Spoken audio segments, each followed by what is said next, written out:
I'm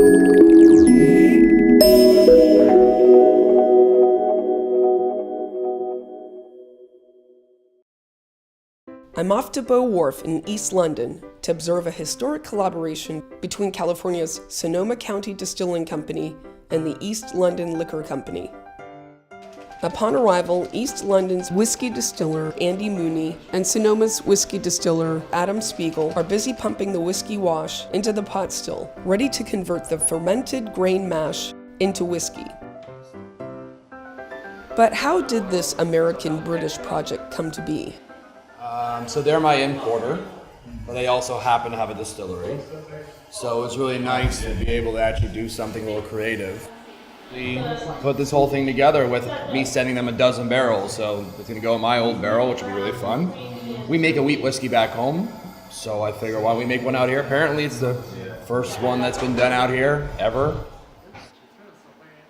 It's worked. I've actually never run a still like this before, so that's actually quite unique as well. We bypassed all the plates and we're just going straight pot still.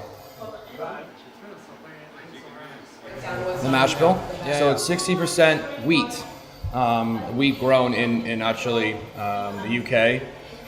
It's 5% corn, and then it's 35% pale ale barley. So what I wanted, and the reason why we wanted to do that one, is that while we're tasting those sort of chocolate notes on the back end of it right now, I think it gives it an heirloominess to it as well, which I think will play really well in the barrel because it will give us really vibrant flavor. Because wheat is kind of a soft grain, so it really plays off of the environment in which it lives. And so in that case, adding something more of a kind of a distinctive barley will give it a lot of extra attention and give it something a little bit of a kick.